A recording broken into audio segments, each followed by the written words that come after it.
ನಮಸ್ಕಾರ ಸ್ನೇಹಿತರೆ, ಭಾರತದ ಮೇಲೆ ಅಮೆರಿಕ ಒಂದು ಬಹುದೊಡ್ಡದಾದಂತ ದಾಳಿ ಮಾಡ್ಲಿಕ್ಕೆ ಹೊರಟಿದೆ. ದಾಳಿ ಅಂತ ಹೇಳಿದ್ರೆ ಯುದ್ಧ ಅಂತ ಹೇಳಿ ತಿಳ್ಕೊಳ್ಬೇಡಿ. ಅದಕ್ಕೆ ಬದಲಾಗಿ ಭಾರತದ ಅರ್ಥವ್ಯವಸ್ಥೆಯನ್ನ ಸಂಪೂರ್ಣವಾಗಿ ಹಾಳುಗೆಡವಲಿಕ್ಕೆ ಒಂದು ಬಹುದೊಡ್ಡದಾದಂತ ಪ್ಲಾನ್ ನ ಮಾಡ್ಕೊಳ್ತಾ ಇದೆ. ಹಾಗಾದ್ರೆ ಆ ಪ್ಲಾನ್ ಏನು, ಇದರಿಂದ ಭಾರತ ಮತ್ತು ಅಮೆರಿಕಕ್ಕೆ ಆಗಬಹುದಾದಂತಹ ಎಫೆಕ್ಟ್ ಗಳೇನು, ಇದ್ರ ಬಗ್ಗೆ ನಿಮ್ ಜೊತೆ ಮಾತಾಡ್ತಾ ಇದ್ದೇನೆ. ಸ್ನೇಹಿತರೆ, ನಿಮ್ಮೆಲ್ಲರನ್ನು ಕಾಫಿ ಆಯ್ತಾ ಡಿಜಿಟಲ್ ಚಾನಲ್ಗೆ ಸ್ವಾಗತಿಸ್ತಾ ಇದ್ದೇನೆ. ಸ್ನೇಹಿತರೆ, ಯಾವಾಗ್ಲೂ ಕೂಡ ಅಷ್ಟೇ ಅಮೆರಿಕ ಇಡೀ ವಿಶ್ವವನ್ನ ನನ್ನ ಕಂಟ್ರೋಲ್ ಅಲ್ಲಿ ಇಟ್ಕೊಳ್ಬೇಕು ಅನ್ನೋ ಒಂದು ಆಸೆ ಇಟ್ಕೊಂಡಿರುವಂತಹ ದೇಶ. ಅಂದ್ರೆ ಇಡೀ ವಿಶ್ವಕ್ಕೆ ನಾನೇ ದೊಡ್ಡಣ್ಣ, ನಾನ್ ಹೇಳಿದ ಮಾತೇ ನಡಿಬೇಕು, ನಾನು ಹೇಳಿದಾಗ ಎಲ್ಲರೂ ಕೇಳ್ಕೊಂಡಿರ್ಬೇಕು, ಈ ರೀತಿಯಾದಂತಹ ಮೆಂಟಾಲಿಟಿಯ ದೇಶ. ಆದ್ರೆ ಇತ್ತೀಚಿನ ದಿನಗಳಲ್ಲಿ ಏನಾಗ್ತದೆ, ಅಮೆರಿಕದ ಮಾತನ್ನ ಕೆಲವೊಂದು ದೇಶಗಳು ಕೇಳ್ತಾ ಇಲ್ಲ. ಅದಕ್ಕೆ ಕಾರಣ ಏನಂದ್ರೆ ಎಕಾನಮಿಕಲಿ ಅವರು ಸ್ಟ್ರಾಂಗ್ ಆಗ್ತಾ ಇದ್ದಾರೆ. ಹಾಗೆ ಈ ದೇಶಗಳು ಬೇರೆ ಬೇರೆ ದೇಶಗಳೊಂದಿಗೆ ಉತ್ತಮ ಸ್ನೇಹ ಬಾಂಧವ್ಯವನ್ನು ಇಟ್ಕೊಂಡಿರೋದ್ರಿಂದ ಅಮೆರಿಕಕ್ಕೆ ಸಡ್ಡು ಹೊಡೆಯಲಿಕ್ಕೆ ಪ್ರಾರಂಭ ಮಾಡಿದೆ. ಇದನ್ನ ಅಮೆರಿಕಕ್ಕೆ ಖಂಡಿತವಾಗಿ ಸಹಿಸಿಕೊಳ್ಳಿಕ್ಕೆ ಸಾಧ್ಯ ಇಲ್ಲ. ಅದರಲ್ಲಿಯೂ ಭಾರತದಂತಹ ಒಂದು ಬಹುದೊಡ್ಡ ಮಾರ್ಕೆಟ್ ಇರುವಂತಹ ದೇಶ ಅಮೆರಿಕಕ್ಕೆ ಸಡ್ಡು ಹೊಡೆಯಲಿಕ್ಕೆ ಹೊರಟ್ರೆ ಅಮೆರಿಕ ಸುಮ್ಮನೆ ಕೂತ್ಕೊಳ್ತದ? ಖಂಡಿತವಾಗಿ ಕೂತ್ಕೊಳ್ಳಲ್ಲ. ಇತ್ತೀಚೆಗೆ ನಡೆದಂತಹ ಆಪರೇಷನ್ ಸಿಂಧೂರ್, ಆ ಸಂದರ್ಭದಲ್ಲಿ ಕದನ ವಿರಾಮವನ್ನ ನಾನೇ ಮಾಡಿಸಿದ್ದು ಅಂತ ತಕೊಂಡು ಟ್ರಂಪ್ ಎಲ್ಲ ಕಡೆ ಬಡಾಯಿ ಕೊಚ್ಕೊಂಡು ಬಂದ್ರು. ಆದ್ರೆ ಡೊನಾಲ್ಡ್ ಟ್ರಂಪ್ಗೆ ಕೆನ್ನೆಗೆ ಬಾರಿಸುವ ರೀತಿಯಲ್ಲಿ ಮೋದಿ ಅವರು ಹೇಳಿಬಿಟ್ರು, ನಿಮ್ಮ ಪಾತ್ರ ಇದರಲ್ಲಿ ಏನು ಇಲ್ಲ, ದಯವಿಟ್ಟು ನಮ್ಮ ವಿಷಯದಲ್ಲಿ ತಲೆ ಹಾಕ್ಲಿಕ್ಕೆ ಬರಬೇಡಿ, ನಿಮ್ ಕೆಲಸ ಏನಿದೆಯೋ ಅದನ್ನು ನೀವು ಮಾಡ್ಕೊಂಡಿರಿ ಅಂತೇಳಿ ಹೇಳಿದ್ರು. ಇಷ್ಟಲ್ಲದೇನೆ ಮೋದಿ ಅವರಿಗೆ ಅಮೆರಿಕಕ್ಕೆ ಬನ್ನಿ ಅಂತೇಳಿ ಕೊಟ್ಟಿರುವಂತಹ ಆಹ್ವಾನವನ್ನು ಕೂಡ ಮೋದಿ ಅವರು ತಿರಸ್ಕರಿಸಿದ್ರು. ಇದರಿಂದಾಗಿ ಡೊನಾಲ್ಡ್ ಟ್ರಂಪ್ ಸ್ವಲ್ಪ ಕ್ರುದ್ಧರಾಗಿದ್ದಾರೆ ಅನಿಸ್ತದೆ. ಈ ಮನುಷ್ಯ ಪ್ರತಿಯೊಂದು ವಿಷಯಗಳನ್ನು ಕೂಡ ಪರ್ಸನಲ್ ಆಗಿ ತಗೊಳ್ಳುವಂತಹ ವ್ಯಕ್ತಿ. ಆದ್ರಿಂದಾಗಿ ಅವ್ರಿಗೆ ಖಂಡಿತವಾಗಿ ಸ್ವಲ್ಪ ಇನ್ಸಲ್ಟ್ ಆಗಿರ್ತದೆ. ಇದರ ಸೇಡನ್ನ ಈಗ ತೀರಿಸ್ಕೊಳ್ಳಿಕ್ಕೆ ಹೊರಟಿದೆ ಅನಿಸ್ತಾ ಇದೆ ಅಮೆರಿಕ. ಅವ್ರು ಏನ್ ಮಾಡ್ಲಿಕ್ಕೆ ಹೊರಟಿದ್ದಾರೆ ಅಂತ ಹೇಳಿದ್ರೆ, ರಷ್ಯಾ ಮತ್ತು ಯುಕ್ರೇನ್ ನಡುವೆ ಯುದ್ಧ ನಡೀತಾ ಇದೆ, ನಿಮ್ಗೆ ಗೊತ್ತಿರುವಂತಹ ವಿಷಯ. ಈ ಯುದ್ಧದ ಸಂದರ್ಭದಲ್ಲಿ ರಷ್ಯಾದ ಮೇಲೆ ಹಲವಾರು ನಿರ್ಬಂಧಗಳನ್ನ ಅಮೆರಿಕ ಹೇರಿದೆ. ಇದಕ್ಕೆ ಕಾರಣ ಏನು ಅಂತ ಹೇಳಿದ್ರೆ, ರಷ್ಯಾವನ್ನ ಹಣಿಬೇಕು ಅಂತ ಹೇಳ್ಕೊಂಡು. ಆದ್ರೆ ರಷ್ಯಾ ಯುದ್ಧವನ್ನ ನಿಲ್ಲಿಸಲಿಲ್ಲ, ಯುದ್ಧವನ್ನ ಕಂಟಿನ್ಯೂ ಮಾಡ್ಕೊಂಡು ಹೋಗ್ತಾ ಇದೆ. ರಷ್ಯಾದ ಮೇಲೆ ಎಷ್ಟೇ ನಿರ್ಬಂಧ ಹೇರಿದ್ರು ಕೂಡ ರಷ್ಯಾ ಅದ್ರ ಬಗ್ಗೆ ತಲೆ ಕೆಡಿಸ್ಕೊಳ್ತಾ ಇಲ್ಲ. ಈ ನಡುವೆ ಭಾರತಕ್ಕೆ ಅಮೆರಿಕ ಎಚ್ಚರಿಕೆಯನ್ನ ಕೊಡ್ತು, ಯಾವುದೇ ಕಾರಣಕ್ಕೆ ನೀವು ರಷ್ಯಾದಿಂದ ಆಯಿಲ್ ಅನ್ನ ಪರ್ಚೇಸ್ ಮಾಡಬೇಡಿ, ತಕ್ಷಣ ನಿಲ್ಲಿಸಿ, ಇದರ ಪರಿಣಾಮವನ್ನ ನೀವು ಎದುರಿಸ್ತೀರಿ, ಈ ರೀತಿಯಾಗಿ ಹಲವಾರು ರೀತಿಯಾದಂತಹ ಎಚ್ಚರಿಕೆಯನ್ನ ಭಾರತಕ್ಕೆ ಕೊಡ್ತು. ಆದ್ರೆ ಭಾರತ ಅದ್ರ ಬಗ್ಗೆ ತಲೆ ಕೆಡಿಸ್ಕೊಂಡಿಲ್ಲ. ನಮ್ಗೆ ಕಮ್ಮಿ ಬೆಲೆಯಲ್ಲಿ ಎಲ್ಲಿ ಆಯಿಲ್ ಸಿಗ್ತದೋ ಅಲ್ಲಿಂದ ನಾವು ತಗೊಳ್ತೇವೆ, ದಯವಿಟ್ಟು ಈ ವಿಷಯದಲ್ಲಿ ತಲೆ ಹಾಕ್ಲಿಕ್ಕೆ ಬರಬೇಡಿ, ನಮ್ಮ ದೇಶದ ಹಿತವನ್ನ ಮಾತ್ರ ನಾವು ಯೋಚನೆ ಮಾಡ್ತೇವೆ ಹೊರತು ಬೇರೆ ಇದ್ರ ಬಗ್ಗೆ ನಾವು ಯೋಚನೆ ಮಾಡಲ್ಲ ಅಂತೇಳಿ ಹೇಳಿ ರಷ್ಯಾದಿಂದ ನಿರಂತರವಾಗಿ ಕ್ರೂಡ್ ಆಯಿಲ್ ನ ಇಂಪೋರ್ಟ್ ಮಾಡ್ಕೊಂತಾನೆ ಇದೆ. ಇತ್ತೀಚಿನ ದಿನಗಳಲ್ಲಿ ಆಯಿಲ್ ಅನ್ನು ಇಂಪೋರ್ಟ್ ಮಾಡಿಕೊಳ್ಳುವಂತಹ ಮಟ್ಟ ಕೂಡ ಜಾಸ್ತಿ ಆಗಿದೆ. ಪ್ರತಿದಿನ ನಾವು 2.2 ಮಿಲಿಯನ್ ಬ್ಯಾರಲ್ ಕ್ರೂಡ್ ಆಯಿಲ್ ನಾವು ರಷ್ಯಾದಿಂದ ಇಂಪೋರ್ಟ್ ಮಾಡ್ಕೊಂತ ಇದ್ದೇವೆ.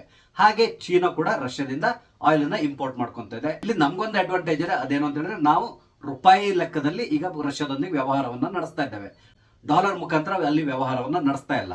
ಆದ್ರಿಂದಾಗಿ ನಮಗೂ ಕೂಡ ಅಷ್ಟೇ ನಮ್ಮ ವಿದೇಶಿ ವಿನಿಮಯ ಉಳ್ಕೊಂತಾರೆ, ಅಂದ್ರೆ ಡಾಲರ್ಸ್ ಏನಿದೆ ನಮ್ಮ ಹತ್ರ ಅದು ಉಳ್ಕೊಂತ ಹೋಗ್ತದೆ. ಇದು ನಮಗೆ ಬಹಳಷ್ಟು ಲಾಭವನ್ನ ಕೊಡ್ತದೆ. ಈ ವ್ಯವಹಾರದಿಂದಾಗಿ ರಷ್ಯಾದ ಎಕಾನಮಿ ಕೂಡ ಕೊಲಾಪ್ಸ್ ಆಗ್ಲಿಲ್ಲ, ಇನ್ನು ಕೂಡ ಸ್ಟ್ರಾಂಗ್ ಆಗಿದ್ದಾರೆ. ಇದರಿಂದಾಗಿ ಅವರು ಯುದ್ಧವನ್ನ ಮುಂದುವರ್ಸ್ಕೊಂಡು ಹೋಗ್ತಾ ಇದ್ದಾರೆ. ಆದ್ರಿಂದಾಗಿ ಈಗ ಟ್ರಂಪ್ ಇದ್ರ ಮೇಲೆ ಕೆಂಗಣ್ಣನ್ನು ಬೀರ್ಲಿಕ್ಕೆ ಶುರು ಮಾಡಿದ್ದಾರೆ.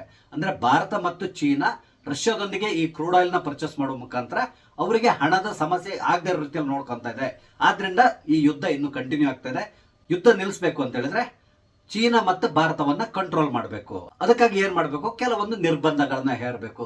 ಈ ರೀತಿಯಾದಂತಹ ಪ್ಲಾನ್ ನ ಇಟ್ಕೊಂಡು ಒಂದು ವಿಧೇಯಕವನ್ನ ಮಂಡನೆ ಮಾಡ್ಲಿಕ್ಕೆ ಹೊರಟಿದ್ದಾರಂತೆ. ಆ ವಿಧೇಯಕದ ಹೆಸರು ಸ್ಯಾಂಕ್ಷನಿಂಗ್ ರಷ್ಯಾ ಆಕ್ಟ್ 2025. ಈ ಆಕ್ಟ್ ಪ್ರಕಾರ ರಷ್ಯಾದೊಂದಿಗೆ ಯಾರೇ ವ್ಯವಹಾರ ಮಾಡಿದ್ರು ಕೂಡ ಆ ದೇಶದ ಸಾಮಗ್ರಿಗಳ ಮೇಲೆ 500% ಟ್ಯಾರಿಫ್ ಅನ್ನ ಹೇರ್ತೇವೆ ಅಂತಕೊಂಡು ಈ ಒಂದು ಕಾಯ್ದೆಯಲ್ಲಿ ಇದೆಯಂತೆ. ಈ ಕಾಯ್ದೆ ಬಗ್ಗೆ ನಿನ್ನೆಷ್ಟೇ ಅಮೆರಿಕದ ಸೆನೆಟರ್ ಆಗಿರುವಂತಹ ಲಿಂಡ್ಸೆ ಗ್ರಹಾಮ್ ಅವರು ಒಂದು ಹೇಳಿಕೆಯನ್ನ ಕೊಟ್ಟಿದ್ದಾರೆ. ಅವರೊಂದು ಟಿವಿ ಸಂದರ್ಶನದಲ್ಲಿ ಹೇಳ್ಕೊಂಡಿದ್ದಾರೆ, ನಾವು ಈ ಬಿಲ್ ಅನ್ನ ತರ್ತಾ ಇದ್ದೇವೆ, ಈ ಬಿಲ್ ಇಂಪ್ಲಿಮೆಂಟ್ ಆದ್ಮೇಲೆ ರಷ್ಯಾದೊಂದಿಗೆ ಯಾರೆಲ್ಲ ವ್ಯವಹಾರ ಮಾಡ್ತಾರೋ ಆ ಎಲ್ಲಾ ದೇಶಗಳು ಈ ಬಿಲ್ ನ ಅಂಡರ್ ಬರ್ತದೆ, ಅವರ ಮೇಲೆ ನಾವು 500% ಟ್ಯಾರಿಫ್ ಅನ್ನ ಹೇರ್ತೇವೆ ಅಂತಕೊಂಡು ಹೇಳಿಕೆಯನ್ನ ಕೊಟ್ಟಿದ್ದಾರೆ. ಈ ಸಂದರ್ಶನದಲ್ಲಿ ಲಿಂಡ್ಸೆ ಗ್ರಹಾಮ್ ಅವರು ಏನ್ ಹೇಳಿದ್ರು ಅಂತ ಹೇಳಿದ್ರೆ, ನಾವು ಭಾರತ ಮತ್ತು ಚೀನಾದ ಮೇಲೆ ಎಕಾನಮಿಕ್ ಬಂಕರ್ ಬಸ್ಟರ್ ನ ಪ್ರಯೋಗ ಮಾಡ್ಲಿಕ್ಕಿದ್ದೇವೆ ಅಂತೇಳಿ ಹೇಳಿದ್ರು. ಒಂದ್ ವೇಳೆ ಭಾರತ ಮತ್ತು ಚೀನಾ ರಷ್ಯಾದಿಂದ ಕ್ರೂಡ್ ಆಯಿಲ್ ನ ತರಿಸ್ಕೊಳ್ಳೋದನ್ನ ಕಂಟಿನ್ಯೂ ಮಾಡ್ಕೊಂಡು ಹೋದ್ರೆ ಈ ರೀತಿಯಾದಂತಹ ಒಂದು ಬಹುದೊಡ್ಡದಾದಂತಹ ಹೊಡೆತವನ್ನು ಕೊಡ್ಲಿಕ್ಕೆ ನಾವು ತಯಾರಿಯನ್ನ ನಡೆಸಿದ್ದೇವೆ ಅಂತಕೊಂಡು ಹೇಳಿಕೆಯನ್ನ ಕೊಟ್ಟಿದ್ದಾರೆ. ಈ ವಿಧೇಯಕ ಮಂಡನೆಯಾಗಿ ಅದು ಪಾಸ್ ಆಗಿ ಇಂಪ್ಲಿಮೆಂಟ್ ಆದ್ರೆ ಖಂಡಿತವಾಗಿ ಭಾರತಕ್ಕೆ ಬಹಳಷ್ಟು ಸಮಸ್ಯೆಗಳು ಉಂಟಾಗ್ತದೆ. ಕಾರಣ ಏನು ಅಂತ ಹೇಳಿದ್ರೆ, ನಾವು ಅಮೆರಿಕದಲ್ಲಿ ಇಂಪೋರ್ಟ್ ಮಾಡ್ಕೊಳ್ಳೋದಕ್ಕಿಂತ ಜಾಸ್ತಿ ಎಕ್ಸ್ಪೋರ್ಟ್ ಅನ್ನ ಮಾಡ್ತಾ ಇದ್ದೇವೆ. ಆ ಎಕ್ಸ್ಪೋರ್ಟ್ ಮೇಲೆ ಖಂಡಿತವಾಗಿ ಬಹುದೊಡ್ಡದಾದಂತಹ ಹೊಡೆತ ಬೀಳ್ತದೆ. 500% ಟ್ಯಾರಿಫ್ ಅಂತ ಹೇಳಿದ್ರೆ ಆವಾಗ ಬೆಲೆ ಬಹಳಷ್ಟು ಜಾಸ್ತಿ ಆಗ್ತದೆ. ಅದನ್ನ ಯಾರು ಪರ್ಚೇಸ್ ಮಾಡಬೇಕು, ಅಮೆರಿಕದ ಶ್ರೀಸಾಮಾನ್ಯ ಪರ್ಚೇಸ್ ಮಾಡಬೇಕು. ಆತನ ಕೈಲಿ ಆದ್ರೆ ಆತ ಪರ್ಚೇಸ್ ಮಾಡ್ತಾನೆ, ಇಲ್ಲದಿದ್ರೆ ಇದಕ್ಕೆಲ್ಲ ಕಮ್ಮಿ ಎಲ್ಲಿ ಸಿಗ್ತದೋ ಅದನ್ನು ಹುಡ್ಕೊಂಡು ಹೋಗ್ತಾನೆ. ಆದ್ರಿಂದಾಗಿ ಖಂಡಿತವಾಗಿ ಭಾರತದ ಮೇಲೆ ಇದರಿಂದ ಎಫೆಕ್ಟ್ ಆಗಬಹುದು. ಆದ್ರೆ ಭಾರತ ಖಂಡಿತವಾಗಿ ಸುಮ್ಮನೆ ಕೂತ್ಕೊಳ್ಳಲ್ಲ. ಈ ತರ ಆದ್ರೆ ಬೇರೆ ಮಾರ್ಕೆಟ್ ಅನ್ನು ಇವ್ರು ಹುಡುಕ್ಲಿ ಶುರು ಮಾಡ್ತಾರೆ. ಖಂಡಿತವಾಗಿ ಯಾವುದೋ ದೇಶ ಸಿಗ್ಬಹುದು, ಅದು ಬೇರೆ ವಿಷಯ. ಆದ್ರೆ ಇಲ್ಲಿ ಇನ್ನೊಂದು ವಿಷಯ ಏನು ಅಂತ ಹೇಳಿದ್ರೆ, ಭಾರತ ಮತ್ತು ಚೀನಾ ಎರಡೂ ದೇಶಗಳು ಈಗ ಏಷ್ಯಾದಲ್ಲಿ ಅತ್ಯಂತ ಪ್ರಬಲವಾದಂತಹ ದೇಶಗಳು. ಇಡೀ ಪ್ರಪಂಚಕ್ಕೆ ಬಹುದೊಡ್ಡದಾದಂತಹ ಮಾರುಕಟ್ಟೆ ಅಂದ್ರೆ ಅದು ಭಾರತ ಮತ್ತು ಚೀನಾ ಅಂತ ಹೇಳಿ ಹೇಳ್ಬೋದು. ಯಾಕಂದ್ರೆ ನಮ್ಮಲ್ಲಿರುವಂತಹ ಜನಸಂಖ್ಯೆ ಆ ಮಟ್ಟಕ್ಕಿದೆ. ಆದ್ರಿಂದಾಗಿ ಪ್ರತಿಯೊಂದು ದೇಶಕ್ಕೂ ಕೂಡ ಭಾರತ ಮತ್ತು ಚೀನಾ ಬೇಕೇ ಬೇಕಾಗಿದೆ. ಚೀನಾ ಇಂಪೋರ್ಟ್ ಮಾಡ್ಕೊಳ್ಳೋದು ಕಮ್ಮಿ ಇರ್ಬೋದು, ಎಕ್ಸ್ಪೋರ್ಟ್ ಅನ್ನು ಜಾಸ್ತಿ ಮಾಡ್ತಾ ಇದ್ದಾರೆ. ಆದ್ರೆ ಭಾರತ ಬಹಳಷ್ಟು ದೇಶಗಳ ಪ್ರಾಡಕ್ಟ್ ಗಳಿಗೆ ಒಂದು ಬಹುದೊಡ್ಡದಂತ ಮಾರುಕಟ್ಟೆ ಅಂತಲೇ ಹೇಳ್ಬೋದು. ಈಗ ನಾವು ಬೇರೆ ರೀತಿಯಲ್ಲಿ ಯೋಚನೆ ಮಾಡೋದಾದ್ರೆ, ಅಮೆರಿಕ ಈ ರೀತಿಯಾಗಿ ಭಾರತ ಮತ್ತು ಚೀನಾವನ್ನ ನಿಯಂತ್ರಿಸೋದ್ರಿಂದ ಮುಂದಿನ ದಿನಗಳಲ್ಲಿ ಚೀನಾ ಮತ್ತು ಭಾರತ ಒಂದಾಗಬಹುದಾ? ಈ ಸಾಧ್ಯತೆಗಳು ಕೂಡ ಖಂಡಿತ ಇದೆ. ಈಗಾಗಲೇ ಭಾರತ, ಚೀನಾ, ರಷ್ಯಾ ಇದೆಲ್ಲದೂ ಕೂಡ ಬ್ರಿಕ್ಸ್ ನಲ್ಲಿರುವಂತಹ ದೇಶಗಳು. ನಿಮ್ಗೆ ಗೊತ್ತಿರಬಹುದು, ಈ ಹಿಂದಿನ ಬ್ರಿಕ್ಸ್ ಸಮಾವೇಶದಲ್ಲಿ ರಷ್ಯಾದ ಅಧ್ಯಕ್ಷ ಪುಟಿನ್ ಅವರು ಬ್ರಿಕ್ಸ್ ದೇಶಗಳಿಗೆ ಒಂದು ಸಪರೇಟ್ ಆದಂತಹ ಕರೆನ್ಸಿ ಬೇಕು, ಬ್ರಿಕ್ಸ್ ಕರೆನ್ಸಿ ಅಂತೇಳಿ ಹೇಳಿ ಒಂದು ಕರೆನ್ಸಿಯನ್ನು ಕೂಡ ಅವರು ಎಲ್ರಿಗೂ ತೋರಿಸಿದ್ದಾರೆ. ಅಂದ್ರೆ ಮುಂದಿನ ದಿನಗಳಲ್ಲಿ ನಾವು ನಮ್ಮದೇ ಆದ ಕರೆನ್ಸಿಯನ್ನು ಹೊಂದಿ ಆ ಕರೆನ್ಸಿಯ ಮುಖಾಂತರವೇ ನಾವು ವ್ಯವಹಾರವನ್ನು ನಡೆಸಬೇಕು, ಆ ಮುಖಾಂತರ ಅಮೆರಿಕದ ಡಾಲರ್ಗೆ ಸಡ್ಡು ಹೊಡಿಬೇಕು ಅಂತ ಹೇಳ್ಕೊಂಡು ಒಂದು ವಿಚಾರಧಾರೆಯನ್ನ ಪುಟಿನ್ ಅವರು ಅಲ್ಲಿ ಮಂಡಿಸಿದ್ರು. ಯಾವಾಗ ಪುಟಿನ್ ಅವರು ಈ ರೀತಿ ಹೇಳಿದ್ರು, ಅಮೆರಿಕ ಕೆಂಡಾಮಂಡಲವಾಗಿ ಹೋಗ್ಬಿಡ್ತು. ಯಾಕಂದ್ರೆ ಇಡೀ ದೇಶವನ್ನ ಇವರು ಕಂಟ್ರೋಲ್ ಮಾಡ್ತಾ ಇರೋದು ಹೇಗೆ ಅಂತ ಹೇಳಿದ್ರೆ ಅವರ ಡಾಲರ್ ಮುಖಾಂತರವೇ. ಅಮೆರಿಕ ಏನ್ ಮಾಡ್ತಾ ಇದೆ ಅಂದ್ರೆ, ಯಾವುದೇ ದೇಶದಲ್ಲಿ ಯಾವುದೇ ವ್ಯವಹಾರ ನಡೆದ್ರು ಕೂಡ, ಈ ಅದರಲ್ಲಿ ಮುಖ್ಯವಾಗಿ ಇಂಪೋರ್ಟ್ ಎಕ್ಸ್ಪೋರ್ಟ್ ನಡೆಯೋದಾದ್ರೆ ಡಾಲರ್ ನಲ್ಲೇ ನಡೆಯೋ ರೀತಿಯಲ್ಲಿ ನೋಡ್ಕೊಳ್ತಾ ಇದೆ.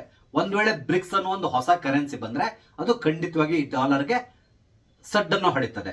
ಆಗ ಏನಾಗ್ತದೆ, ಅಮೆರಿಕದ ಡಾಲರ್ ವ್ಯಾಲ್ಯೂ ಕಮ್ಮಿ ಆಗ್ಲಿ ಶುರುವಾಗ್ತದೆ. ಇದನ್ನ ಸಹಿಸಿಕೊಳ್ಳಲಿಕ್ಕೆ ಅಮೆರಿಕಕ್ಕೆ ಖಂಡಿತವಾಗಿ ಸಾಧ್ಯ ಇಲ್ಲ. ಹಾಗಾಗಿ ಆ ಸಂದರ್ಭದಲ್ಲೇ ಬ್ರಿಕ್ಸ್ ದೇಶಗಳಿಗೆ ಒಂದು ಬಹುದೊಡ್ಡದಂತ ವಾರ್ನಿಂಗ್ ಅನ್ನ ಅಮೆರಿಕ ಕೊಟ್ಬಿಟ್ಟಿತ್ತು. ಈ ರೀತಿಯಾದಂತಹ ದುಸ್ಸಾಹಸಕ್ಕೆ ಕೈ ಹಾಕಬೇಡಿ, ನಿಮ್ಗೆ ಇದರಿಂದ ಬಹುದೊಡ್ಡದಂತ ಹೊಡೆತ ಬೀಳುತ್ತದೆ ಅಂತ ಕೂಡ ಹೇಳಿದ್ದಾರೆ. ಆದ್ರೆ ಈಗ ಅಮೆರಿಕ ಭಾರತ ಮತ್ತು ಚೀನಾಕ್ಕೆ ಈ ರೀತಿಯಾಗಿ ನಿಯಂತ್ರಣ ಹೇರುವ ಮುಖಾಂತರ ಈ ಬ್ರಿಕ್ಸ್ ಕರೆನ್ಸಿ ಏನಿದೆ ಇದನ್ನ ಚಾಲ್ತಿಗೆ ತರಲಿಕ್ಕೆ ಒಂದು ಬಹುದೊಡ್ಡದಂತ ವೇದಿಕೆಯನ್ನು ಸೃಷ್ಟಿ ಮಾಡಿಕೊಡ್ತಾ ಇದೆಯಾ? ಈ ರೀತಿಯಾದಂತಹ ಒಂದು ಅನುಮಾನ ಕೂಡ ಬರ್ತಾ ಇದೆ. ಮುಂದಿನ ದಿನಗಳಲ್ಲಿ ಏನ್ ಬೇಕಾದ್ರೂ ಆಗೋದು ಸಾಧ್ಯತೆಗಳಿದೆ. ಅಮೆರಿಕ ಎಲ್ಲದನ್ನು ನಿಯಂತ್ರಿಸಲಿಕ್ಕೆ ಹೋದ್ರೆ ಅಮೆರಿಕಕ್ಕೆ ಸಡ್ಡು ಹೊಡೆಯಲಿಕ್ಕೂ ಕೂಡ ಕೆಲವು ದೇಶಗಳು ತಯಾರಾಗ್ತವೆ. ಆ ದೇಶದ ನಾಯಕತ್ವವನ್ನ ಈ ಬ್ರಿಕ್ಸ್ ದೇಶಗಳು ವಹಿಸಿಕೊಳ್ಳುವಂತ ಸಾಧ್ಯತೆಗಳಿರ್ತದೆ.